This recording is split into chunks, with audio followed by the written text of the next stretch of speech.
Halo, Assalamualaikum warahmatullahi wabarakatuh. Perkenalkan, nama saya Nadia Nurfaiza dengan NIM akhir 108. Di sini, saya akan menjelaskan mengenai pencemaran lingkungan dan juga dampaknya. Menurut kalian, apa sih pencemaran lingkungan itu? Saya di sini akan menjelaskan mengenai pencemaran lingkungan. Untuk yang pertama,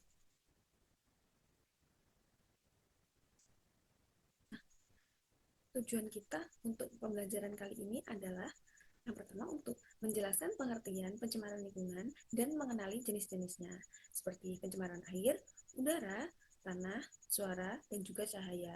Yang kedua adalah untuk mengidentifikasi sumber-sumber pencemaran lingkungan dari kegiatan manusia maupun alam. Yang ketiga, itu menganalisis dampak pencemaran lingkungan terhadap kesehatan manusia, makhluk hidup lain, dan juga keseimbangan ekosistem. Sebenarnya apa sih pencemaran lingkungan itu? Nah, pencemaran lingkungan itu secara singkat adalah masuknya zat atau energi atau komponen lain yang dapat merusak keseimbangan ekosistem.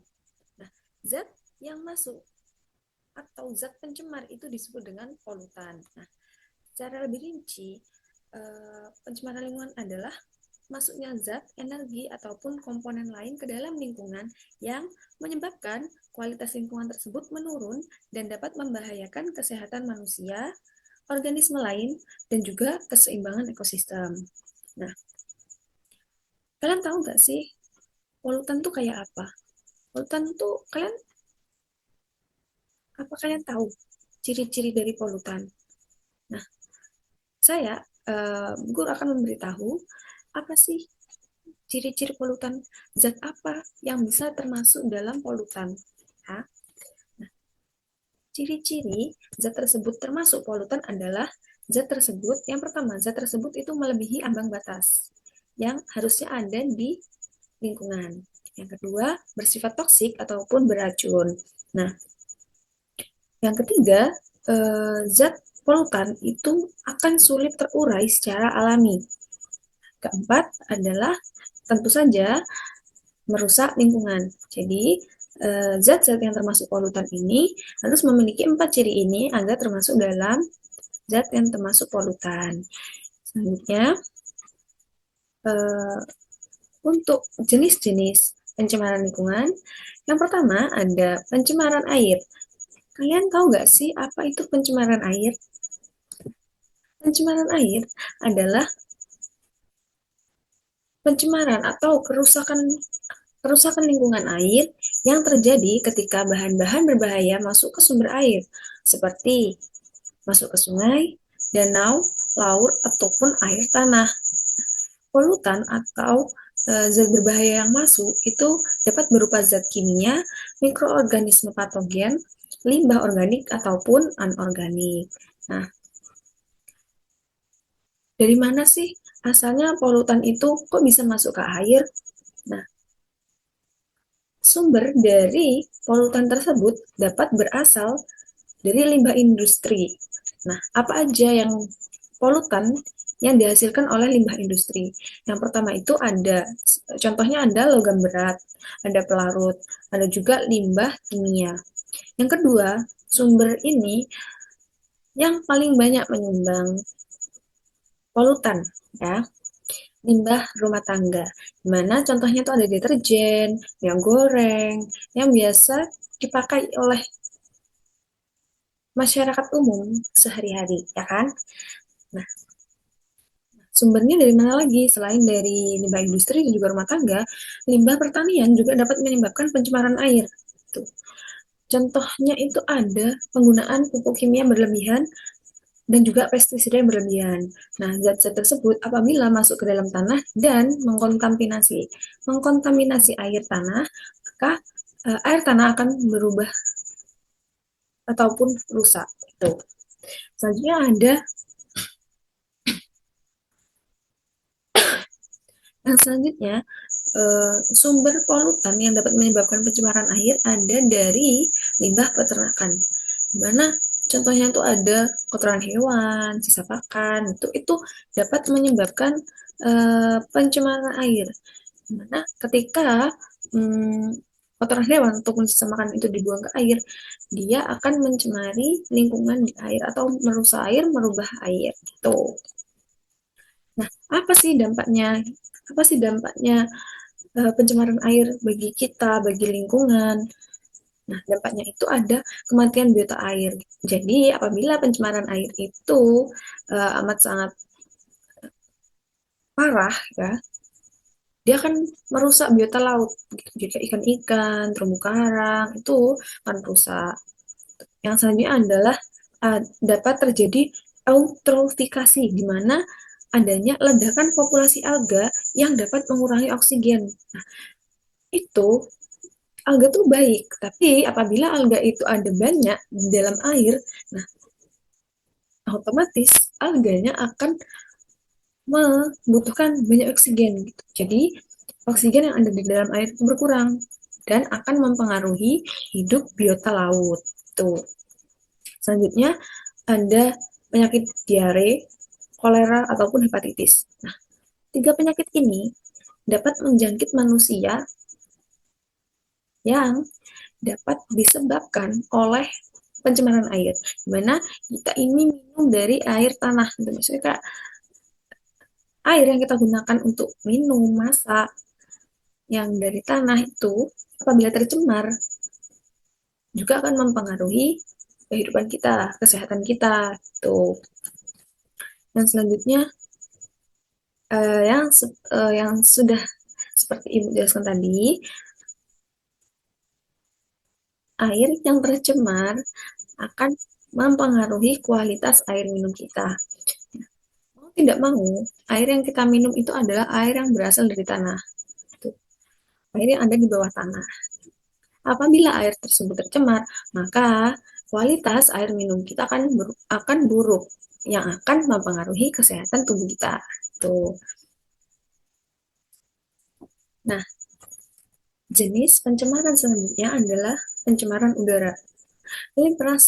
Kalian pernah nggak sih kayak menghirup nafas tuh rasanya berat banget, kayak ada asap rokok, ada asap kendaraan, banyak debu. Itu kan untuk dihirup udaranya itu tidak nyaman gitu. Itu namanya udara di sekitar kalian itu tercemar gitu. Pencemaran udara ini disebabkan oleh meningkatnya konsentrasi gas atau partikel berbahaya di atmosfer, di mana jenis-jenis polutannya itu ada apa aja? Ada karbon monoksida atau CO2, ada karbon dioksida. Jenis-jenis polutannya ada apa aja sih yang mencemari udara? Ada karbon monoksida atau CO, ada karbon dioksida atau CO2, ada sulfur dioksida SO2, ada nitrogen oksida NOx, dan ada partikulat debu. Itu. Jadi, polutan-polutan tersebutlah yang ada di udara yang kalian hirup ketika udara di sekitar kalian itu tercemar. Tuh. Dari mana sih asalnya karbon dioksida, karbon monoksida, partikel debu itu? Dari mana sih? Nah, mereka itu berasal dari emisi kendaraan bermotor. Kalau ada kendaraan bermotor yang memiliki asap, itu kan eh, untuk dihirup udara di sekitar situ kan itu tidak amat sangat tidak nyaman. Nah, selain dari asap bermotor, ada asap industri dari produksi pabrik gitu. Selanjutnya ada pembakaran sampah terbuka. Nah, kalian pasti pernah kan melihat orang di sekitar kalian atau bahkan keluarga kalian sendiri membakar sampah di lahan terbuka. Nah, asap dari pembakaran sampah tersebut akan mengakibatkan pencemaran udara. Tuh. Selanjutnya adalah kebakaran hutan, di mana hutan yang harusnya itu hijau, eh, asri gitu, maka terbakar. Terbakarnya hutan ini ada dua penyebabnya, ada terbakar alami dan juga buatan. Di mana terbakar alami itu biasanya berasal atau disebabkan oleh kemarau panjang. Tuh. Kalau yang terbakar buatan itu biasanya disebabkan oleh manusia. Itu ulah manusia seperti buang puntung rokok atau memang sengaja dibakar kayak bawa flare gitu di hutan. Itu terdapat itu contoh ya. Nah, Dampaknya apa sih? Dampaknya kalau kalian itu menghirup udara yang tercemar apa? Nah, dampaknya adalah ISPA. ISPA. ISPA ini kayak penyakit penyakit di saluran pernafasan kayak asma, bronkitis tuh. Kalian bisa terkena penyakit itu apabila banyak menghirup udara yang tidak sehat. Dapat terjadi hujan asam. Karena kan tadi dari polutan-polutan tersebut dapat menyebabkan hujan asam ketika berada di atmosfer. Terus selanjutnya ada dampak yang lain, itu ada pemanasan global. Tuh, itu juga dapat disebabkan oleh zat-zat berbahaya yang berada di udara dan juga merusak lapisan ozon yang ada di atmosfer. Tuh, sehingga menyebabkan pemanasan global. Nah, selanjutnya itu pencemaran tanah, di mana pencemaran tanah itu terjadi akibat masuknya polutan ke dalam lapisan tanah sehingga mengganggu struktur, fungsi, dan juga mikroorganisme yang ada di dalam tanah. Struktur tanah itu jadi rusak, fungsi sebagai media tumbuhan dan penopang tanaman itu terganggu, serta mikroorganisme yang membantu kesuburan tanah itu dapat mati dan terganggu aktivitasnya. Nah, penyebabnya itu ada sampah plastik, karena dia itu sulit terurai, mengendap di tanah dengan waktu yang sangat lama sehingga mengganggu waktu atau prioritas tanah dan mikroorganisme di dalam tanah. Nah, limbah padat industri. Contoh saja Anda penyebabnya itu limbah padat industri atau B3 ini. Dia mengandung logam berat dan juga bahan kimia beracun yang dapat merusak struktur dan kimia tanah. Itu. Penyebab selanjutnya adalah penggunaan pestisida dan bubuk pupuk yang berlebihan, di mana residunya itu akan menumpuk di tanah dan juga dapat menyebabkan mikroorganisme yang ada di tanah itu mati. Tuh. Nah, pembuangan limbah P3 tadi secara bersembarangan itu limbahnya merupakan limbah berbahaya kan, beracun. Jadi dapat mencemari tanah secara permanen dan menyebar ke air tanah. Jadi dapat menyebabkan pencemaran tanah dan juga pencemaran air. Dampaknya itu apa? Nah, dampaknya itu adalah penurunan kesuburan tanah, di mana tanah menjadi miskin unsur hara karena mikroorganismenya itu mati. Itu. Nah, dampak yang lain itu tanaman yang menyerap zat beracun. Jadi kan tanaman itu kan tumbuhnya di tanah. Nah, tanah yang tercemar itu akan mempengaruhi karena tumbuhan itu kan menyerap dari tanah gitu. Jadi ketika yang terserap adalah logam berat dan residu kimia masuk ke jaringan tanaman dan berbahaya sehingga menyebabkan bahaya bagi tumbuhan tersebut. Tuh. Selain itu juga apabila tumbuhan tersebut konsumsi itu juga dapat membahayakan kesehatan konsumennya. Tuh. Selain itu ada dampaknya itu adalah terganggunya ekosistem tanah. Nah, hewan-hewan kecil yang ada di tanah, cacing tanah itu kan bisa mati akibat racun sehingga mengganggu rantai makanan yang ada di lingkungan tersebut. Tuh. Selanjutnya adalah pencemaran suara dan juga cahaya. Nah, pencemaran suara ini disebut juga biasanya polusi suara atau kebisingan di lingkungan, yaitu kondisi ketika suara yang dihasilkan oleh aktivitas manusia itu melebihi ambang batas wajar. Tuh, jadi menimbulkan gangguan terhadap makhluk hidup. Nah, sumbernya dari mana sih suara-suara bising itu? Sumbernya itu dapat berasal dari pabrik, lalu lintas. Nah, di lalu lintas kan kalian tahu sendiri kayak klakson, knalpot motor yang suaranya keras, gitu kan, suara mesin, gesekan ban di jalan, itu. Kalau dari pabrik itu contohnya suara proses suara proses produksinya itu kan keras sekali. Itu dapat dikategorikan sebagai polusi suara. Nah, di bandara dan pelabuhan juga itu juga dapat disebut dengan lingkungan yang mengalami polusi suara, di mana ketika pesawat lepas landas, kapal sandar, itu kan dia menimbulkan suara yang keras sekali. Tuh, selanjutnya tempat hiburan. Nah, tempat hiburan ini juga salah satu sumber polusi suara, di mana ada konser musik, klub malam, pusat pembelajaran yang menghasilkan kebisingan yang tinggi. Itu dampaknya apa sih dari polusi suara ini? Nah, dampaknya itu adanya kita dapat kita dapat menjadi orang yang tuli, dapat gangguan pendengaran gitu. Paparan suara di atas 85 desibel itu paparan suara di atas 85 desibel dalam waktu yang lama itu dapat merusak indera pendengaran gitu. Dan jadi dia merusak indera pendengaran di atas 85 desibel. Nah, selain itu ada kita akan mengalami stres juga gangguan tidur karena suara yang keras itu akan mengganggu kualitas istirahat kita. Selanjutnya adalah kita akan sulit berkonsentrasi di mana saat pelajaran, saat bekerja, kan kita butuh fokus. Kalau banyak suara bising di sekitar kita, itu akan menjadikan kita kurang fokus atau bahkan tidak bisa fokus. Tuh. Selain gejala-gejala dampak-dampak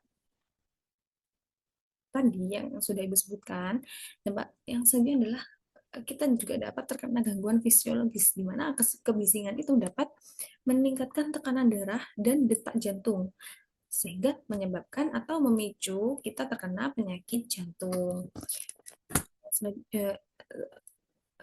Untuk pencemaran cahaya, pencemaran cahaya itu merupakan pencemaran yang terjadi akibat penggunaan cahaya buatan yang berlebihan di malam hari, terutama kan di kota besar, city light. Nah, cahaya-cahaya ini dapat mengakibatkan atau dapat menyebabkan gangguan terhadap ritme sirkadian atau pola tidur bangun kan dari manusia. Jadi kan biasanya kita itu bukan biasanya dianjurkan kita itu tidur dengan lampu yang mati karena hal tersebut juga dapat memberikan impuls ke kita kalau oh ini udah malam, ini udah waktunya tidur. Jadi mau nggak mau kita tidur, istirahat tuh. Terus ada dampak yang lain, ada pencemaran cahaya itu dapat menyebabkan disorientasi hewan malam seperti burung dan juga serangga. Selain itu hilangnya kemampuan manusia untuk melihat langit malam karena polusi langit yang gelap. Nah,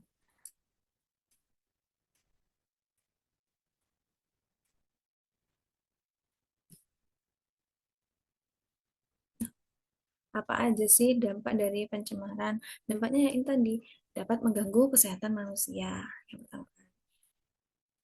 Selain itu, selain manusia, tumbuhan juga terganggu, hewan juga terganggu, ekosistem terganggu, sosial ekonomi terganggu. Jadi pencemaran ini, pencemaran lingkungan yang sudah gue sebutkan tadi, itu dapat mengganggu banyak hal yang ada di dunia ini. Tuh.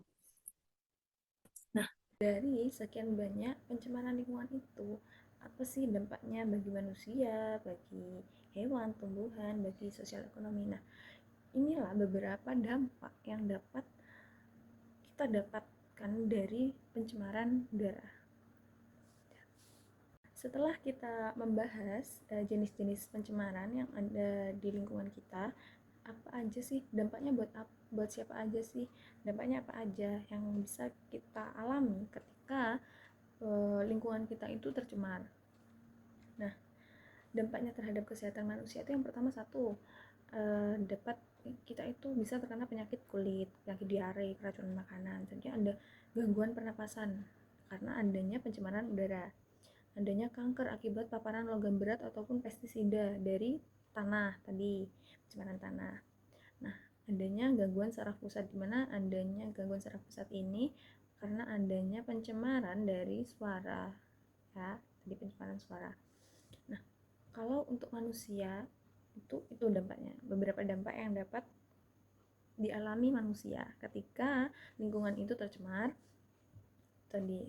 Nah, untuk dampak terhadap tumbuhan dan hewan itu dapat menyebabkan kematian massal. Tuh, ikan-ikan di sungai, di laut. Terus adanya dapat menyebabkan keracunan tanaman oleh logam berat karena tadi tanahnya terkontaminasi oleh limbah berat, airnya terkontaminasi oleh logam, gitu kan. Terus adanya perubahan perilaku hewan.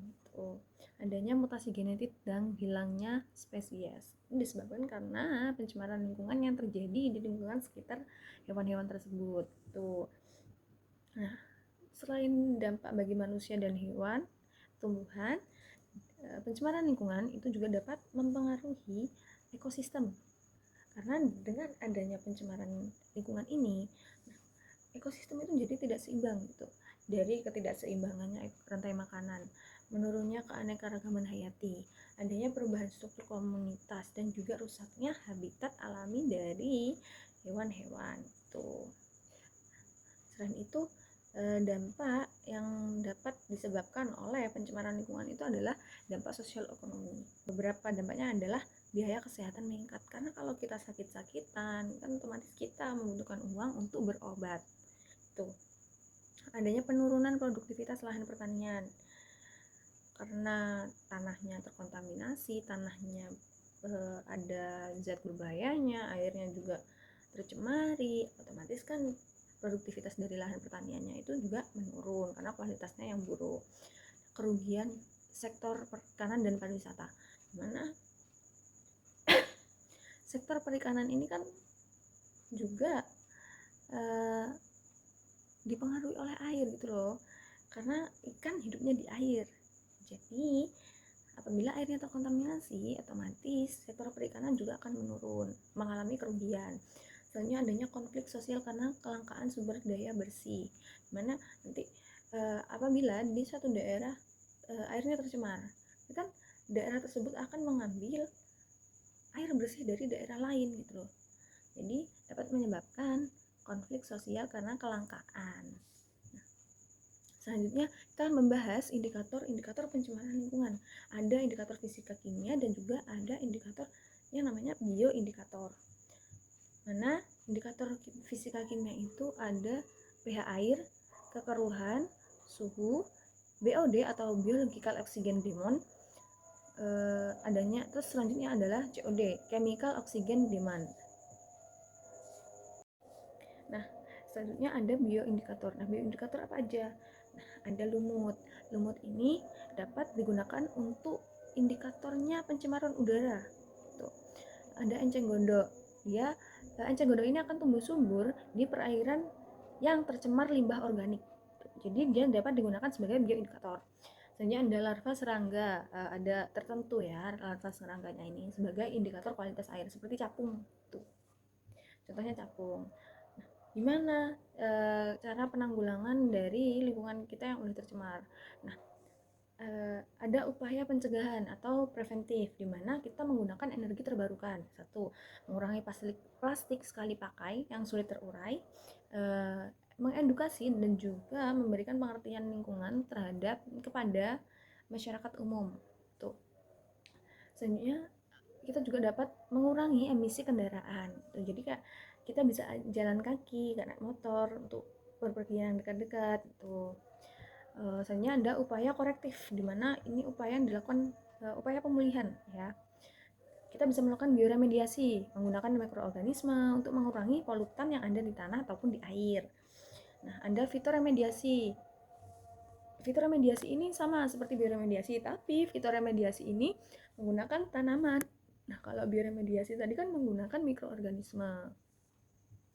Selanjutnya adalah instalasi pengelolaan air limbah. Jadi air limbah itu tidak semerta-merta dibuang. Jadi Anda diolah dulu agar tidak mencemari tanah ataupun air. Kita juga dapat melakukan atau membuat teknologi daur ulang limbah.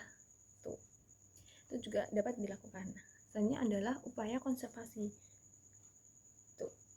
Upaya konservasi yang dapat dilakukan itu apa aja? Ada reboisasi, penghijauan kota, hutan, tuh itu dapat dilakukan. Yang kedua adalah perlindungan kawasan lindung. Jadi ya kawasan lindung memang harus dilindungi. Tuh. Jadi tidak boleh dirusak sehingga tetap menjaga lingkungan. Nah, selanjutnya adalah pengelolaan sampah berbasis 3R, reduce, reuse, dan recycle. Nah, contoh-contoh pencemaran lingkungan yang terjadi di Indonesia tuh banyak banget. Ini contoh-contoh aja ya. Ada di Sungai Citarum di Jawa Barat tuh ada pencemaran berat dari limbah tekstil. Di Teluk Jakarta itu terpapar limbah domestik dan juga industri yang ada di sana kan. Di Jakarta juga termasuk dalam daftar kota dengan kualitas udara terburuk di dunia. Jadi otomatis kan berarti udaranya buruk banget kan tuh. Udaranya sudah terkontaminasi gitu, karena banyaknya kendaraan, industri. Di sana kan karena kota padat. Juga ada beberapa laut di Indonesia yang akumulasi sampah plastik dan mikroplastiknya itu tinggi di beberapa penelitian yang sudah dilakukan. Sebagai siswa, apa sih yang dapat kalian lakukan untuk pencemaran, untuk menghindari atau menanggulangi pencemaran lingkungan? Ada beberapa cara. Yang pertama, mungkin kalian dapat mengikuti program bank sampah. Yang kedua, kalian juga dapat membuat ekobrik dari sampah untuk mengurangi sampah-sampah plastik atau mendaur ulangnya itu agar mudah untuk memisahkan limbah-limbah plastik. Menggunakan transportasi ramah lingkungan seperti jalan kaki, ke sekolah jalan kaki, naik sepeda, bukan sepeda motor tapi sepeda kayu ya, jalan kaki ke toko-toko terdekat jalan kaki gitu. Selanjutnya adalah menanam pohon dan juga merawat tanaman. Itu hal yang mungkin dapat dilakukan sehari-hari ya. Jadi kak di rumah merawat tanaman-tanaman ibu itu bisa dilakukan untuk menjaga lingkungan agar tidak tercemar. Nah, sampailah kita di penghujung pembelajaran kali ini. Nah, jadi pencemaran lingkungan itu merupakan ancaman nyata yang harus dihadapi bersama oleh seluruh lapisan masyarakat. Sebagai generasi muda, siswa SMA dapat menjadi agen perubahan dalam menjaga kelestarian lingkungan melalui tindakan nyata di rumah, sekolah, dan juga di masyarakat. Jadi, marilah kita menjaga bumi kita agar tetap lestari. Nah, karena penjelasan hari ini, penjelasan mengenai pencemaran lingkungan dan juga dampaknya telah selesai, maka video ini akan saya akhiri sampai di sini saja. Kurang lebihnya mohon maaf.